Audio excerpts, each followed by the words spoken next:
میرے دوستو بھائیو، رمضان مبارک کا اللہ تبارک و تعالی نے ہمیں ایک بہت بڑا خزانہ عطا فرمایا تھا کہ ہم اس سے بہت بڑا نفع اٹھا سکتے ہیں۔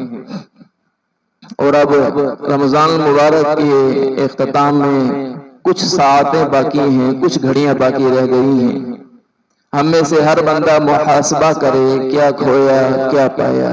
اتنے دن جو گزر گئے ہیں، 26 روزے گزر چکے، آج 27واں روزہ ہے۔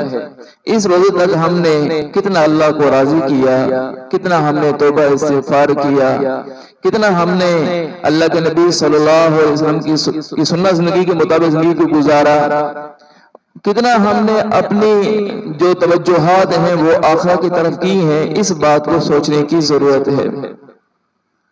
اللہ تبارک و تعالی نے دو انسان کے دشمن رکھے ہیں، ایک انسان کا نفس ہے اور ایک شیطان ہے۔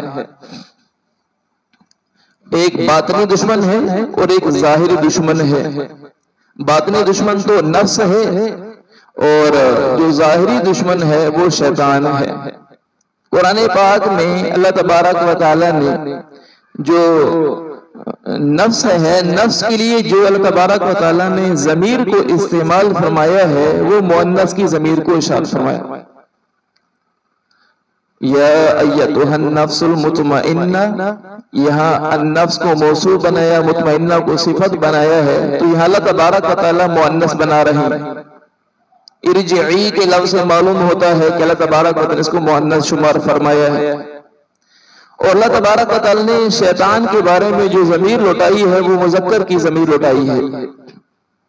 تو گویا کہ جو بیوی ہے نفس وہ بھی گمراہ ہے، بہکاوے کی طرف لے جانے والی ہے، اور جو اس کا خاوند ہے شیطان وہ بھی گمراہی کی طرف لے جانے والا ہے۔ اب اللہ تبارک و تعالی نے ہمیں رمضان کا مہینہ عطا فرمایا۔ رمضان مبارک کے مبارک مہینے میں رمضان کے مبارک مہینے میں اللہ تبارک و تعالی نے شیطان کو قید کر دیا، دشمن کم ہو گئے۔ اب اللہ تبارک و تعالی نے موقع عطا فرمایا ہے کہ عورت کو زیر کرنا آسان ہوتا ہے، مرد کو زیر کرنا مشکل ہے۔ نفس کو دبانا آسان ہے، نفس کو دبا کر صبر کر کے اپنے گناہوں پر صبر کر کے یہ آدمی اپنی زندگی کو صحیح کر لے تو رمضان مبارک کے بعد بھی اس آدمی کی مزاج میں بھلائی غالب رہے۔ یقین جانیے کوئی آدمی رمضان کے مبارک مہینے کو اگر صحیح گزار لے، گناہوں سے بچنے میں گزار لے، بھلائی کرنے میں گزار دے، تو انشاءاللہ اس کے 11 مہینے میں اس کے اثرات مرتب ہوتے ہیں۔ اب یہ اس مہینے کی بھی اکثر ساعتیں گزر چکی، تھوڑا سا وقت باقی ہے۔ اس وقت میں ہم اللہ تبارک و تعالی کی طرف پوری طرح رجوع کر لیں، اور رجوع اس طرح سے کریں کہ ہم سچی پکی توبہ کر لیں کہ جو اب بھی ہم سے گناہ ہو گئے، خطائیں سرزد ہو گئے، ان خطاؤں پر ہم اللہ تعالیٰ کے سامنے استغفار کریں، معافی مانگیں، اور اپنی زندگی کے رخ کو صحیح رخ کی طرف، اپنے صحیح راستے کی طرف لے جانے کی طرف، صحیح منزل کی طرف لے جانے کے لیے کوشش کریں، اور صبر کو اختیار کریں۔ صبر کو اختیار کریں، صبر مانگنا نہیں ہے، پریشانی آ جائے، گناہوں کی طرف دل للچائے، اس پر صبر کرے، اللہ تعالیٰ کو ناراض نہ کرے، تو اللہ تبارک و تعالیٰ اس کا بدلہ آخرت میں تو عطا فرمائیں گے ہی، دنیا میں بھی عطا فرمائیں گے۔ اور دنیا میں اللہ تبارک و تعالیٰ عزت کی زندگی عطا فرماتے ہیں۔ جو آدمی ایک دفعہ بھی اپنے آپ کو گناہ سے بچاتا ہے، کوشش کرتا ہے اپنے آپ کو گناہ سے بچاتا ہے، اللہ تبارک و تعالی ہر دفعہ اس آدمی کے اپنی نظر کو غلط استعمال کرنے سے بچانے پر اللہ تبارک و تعالی ایک ایسی لذت کی توفیق عطا فرماتے ہیں جس کی مٹھاس آدمی اپنے دل میں محسوس کرتا ہے۔ زبان کو تالا لگا دے، کسی کی غیبت نہ کرے، کسی کے عیبوں کو نہ اچھالے، کسی کے عیبوں کے درپے نہ ہو، اس بات سے سچی پکی توبہ کر، اپنے نفس کو بھی، اپنے آپ کو، یعنی آنکھ کو بھی گناہ سے بچایا، کان کو بھی گناہ سے بچایا کہ یہ آدمی لہو لعب کی باتیں سننے والا نہ ہو، کسی کی غیبت سننے والا نہ ہو، گانے سننے والا نہ ہو، کہ یہ گانا دل کے اندر نفاق پیدا کرتا ہے، اللہ تبارک و تعالیٰ کی نافرمانی پر ابھارتا ہے۔ اپنے آپ کو میوزک کے سننے سے محفوظ کریں، اپنے آپ کو، اپنے اعمال کو بچائیں۔ اللہ کے نبی صلی اللہ علیہ وسلم جا رہے تھے تو ایک جگہ سے آواز آنا شروع ہوئی، بانسری وغیرہ کی آواز آنا شروع ہوئی۔ اللہ کے نبی صلی اللہ علیہ وسلم نے دونوں کو انگلیاں کانوں میں ڈال لی اور چلتے چلتے ایک مقام پر پہنچے تو وہاں اللہ کے نبی صلی اللہ علیہ وسلم نے صحابہ سے فرمایا کہ وہ آواز اب بھی آ رہی ہے؟ صحابہ نے بتایا کہ آواز نہیں آ رہی۔ تب اللہ کے نبی صلی اللہ علیہ وسلم نے کانوں سے وہ انگلیاں نکالی۔ یعنی اتنا بچنا کہ جہاں انسان بے اختیار ہے وہاں بھی بچنے کی کوشش ہے، کہ جہاں انسان کا اپنا اختیار ہے گناہ سے بچنے پر، وہاں بھی یہ آدمی گانے سے نہیں بچ رہا۔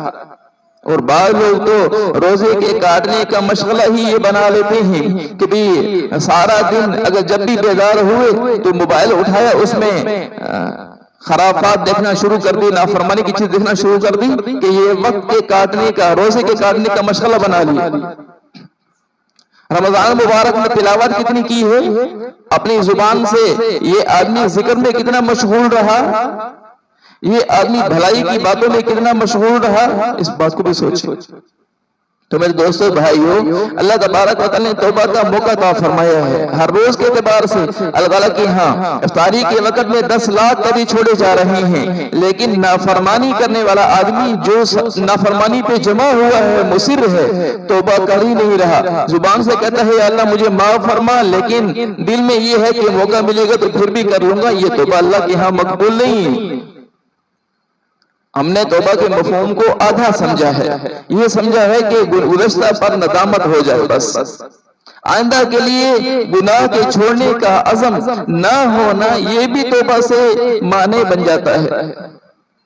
اس لیے آئندہ گناہوں سے بچنے کا جذبہ بھی ہو اور اپنی جو زندگی گزری ہے نافرمانی والی اس پر ندامت بھی ہو۔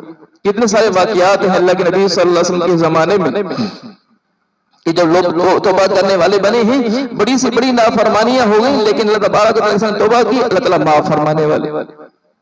دیکھیے ایک ہے گناہ اس سوچ کی وجہ سے کرنا کہ میرا مالک کریم ہے معاف کر دے گا، کہ کتنی بڑی بے غیرتی ہے کہ کوئی آدمی جان بوجھ کے گناہ کر رہا ہے اس وجہ سے کہ میرا مالک کریم ہے معاف کر دے گا۔ گناہ ہو جائے اس پر ندامت ہو، استغفار ہو، لیکن یہ نہیں کہ جان جان کے گناہ کر رہا ہے کہ میرا مالک کریم ہے غفور رحیم ہے معاف کر دے گا۔ کتنی بڑی بے غیرتی ہے۔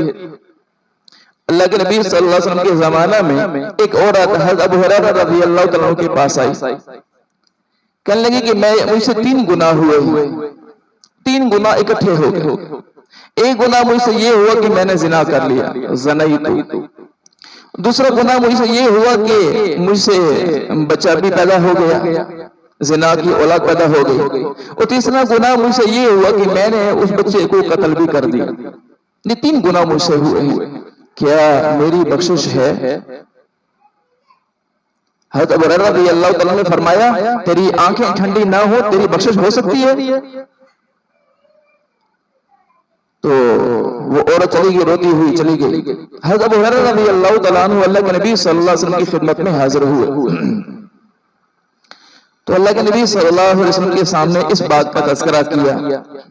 اللہ کے نبی صلی اللہ علیہ وسلم نے ارشاد فرمایا کہ تم نے قرآن پاک کی وہ آیت نہیں پڑھی ہے الا من تاب وآمن وعمل عملا صالحا فاولئک یبدل اللہ سیئاتہم حسنات؟ تو نہیں پڑھا ہے کہ اللہ تعالیٰ فرماتے ہیں کہ جو آدمی توبہ کر لے اور عمل صالح کرنا شروع کر دے، ایسے آدمی کے اللہ تبارک و تعالیٰ گناہوں کو نیکیوں سے بدل دیتے ہیں۔ تم اس کو جا کر یہ کہو کہ تمہارے اللہ تبارک و تعالیٰ نے گناہوں کو معاف بھی فرما دیا، تمہاری اس سچی ندامت کی وجہ سے تیرے گناہوں کو نیکیوں سے بدل دیا۔ حضرت ابو ہریرہ رضی اللہ تعالیٰ ڈھونڈتے رہے تو بڑی مشکل سے ایک دن میں نہ ملی، دوسرے دن میں جا کر اس کو ڈھونڈ لیا، اس کو یہ بات سنائی۔ وہ عورت شکر کے لیے سجدے میں گر گئی، یا اللہ تیرا شکر ہے تو نے میرے گناہ معاف فرما دیے، میں اتنی نافرمان تو نے میرے پھر بھی گناہ معاف فرما دی۔ میں دوستو بھائیو، اللہ تعالیٰ تو غفور رحیم ہے، معاف کرنے کے لیے تیار ہے۔ کیا ہم نے بھی سچی پکی توبہ کی ہے؟ کیا ہم نے بھی اپنی زندگی کے رخ کو صحیح کرنے کی کوشش کی ہے، ردہ کیے ہے؟ اس کی فکر کرنی چاہیے، سوچنا چاہیے۔ تو دوستو بھائیو، اللہ تبارک و تعالی رمضان المبارک میں ہمیں بہت سے خیر کے مواقع عطا فرماتے ہیں، جہاں عبادات کے اعتبار سے خیر کا موقع عطا فرماتے ہیں۔ شیطان قید ہے، سرکش شیاطین قید ہیں، اس آدمی کو اللہ تبارک و تعالی نے موقع عطا فرمایا ہے خیر کے کاموں میں لگنے کے لیے، عبادات کے اعتبار سے آگے بڑھ سکتا ہے۔ آپ دیکھتے نہیں ہیں کہ جو فرض نماز پڑھنا جن کے لیے دشوار ہوتا تھا، وہ ماشاءاللہ رمضان مبارک میں تہجد کے بھی پابند ہوتے ہیں۔ ایسے ہی اللہ تبارک و تعالیٰ نے ہر عمل کے اعتبار سے، ہر جذبے کے اعتبار سے اللہ تبارک و تعالیٰ نے خیر کے مواقع عطا فرمائے ہیں۔ رمضان مبارک میں دیکھتے نہیں ہیں کہ لوگ کتنا مالوں کو خرچ کرتے ہیں، اس لیے کہ تاکہ اللہ تبارک و تعالیٰ کی رضامندی حاصل ہو جائے۔ لوگوں کو روزہ افطار کرانے میں اپنا مال کو خرچ کر رہے ہیں، غرباء کو ڈھونڈ ڈھونڈ کر ان کے گھروں میں راشن کو پہنچایا جا رہا ہے، اس وجہ سے کہ ہمارا اللہ ہم سے راضی ہو جائے، اپنے مالوں کو خرچ کیا جا رہا ہے۔ تو اس موقع کو ہم غنیمت سمجھیں، ہم سوچیں ہماری جانیں کہاں خرچ ہوتی ہیں، ہمارا مال کہاں خرچ ہوتا ہے، ہماری سوچیں کہاں لگتی ہیں، اس بات کو دیکھنے کی ضرورت ہے۔ تو اللہ تبارک و تعالیٰ نے بہت سے مواقع میں سے ایک موقع ہمیں یہ بھی عطا فرمایا ہے کہ مال خرچ کرنے کے اعتبار سے بندہ سوچتا ہے بعض دفعہ کہ پتہ نہیں میں مال کو کہاں خرچ کروں جہاں مجھے اللہ تعالیٰ کی رضامندی حاصل ہو جائے۔ یہ بھائی یاد رکھیں، بعض مواقع ایسے ہوتے ہیں جہاں انسان خیر کرتا ہے اور خیر اچانک ختم۔ مطلب یہ ہے کہ وہ خیر صدقہ جاریہ کے طور پر نہیں ہوتی۔ مثال کے طور پر کوئی آدمی کسی آدمی کو صدقہ فطر کے پیسے دیے، اس نے جا کر کھانا کھا لیا، اس کا یہ ثواب اس نے استعمال کر لیا، ختم۔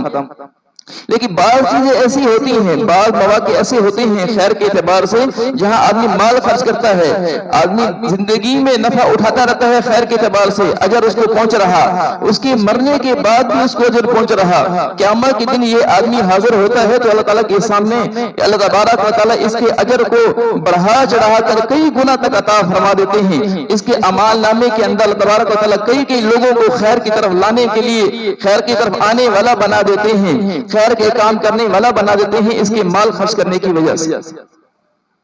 جہاں یہ پوچھا جائے گا قیامت کے دن مال کہاں سے کمایا، وہیں یہ بھی مال پوچھا جائے گا مال کو خرچ کہاں کیا ہے، مال کہاں سے کمایا، کہاں خرچ کیا۔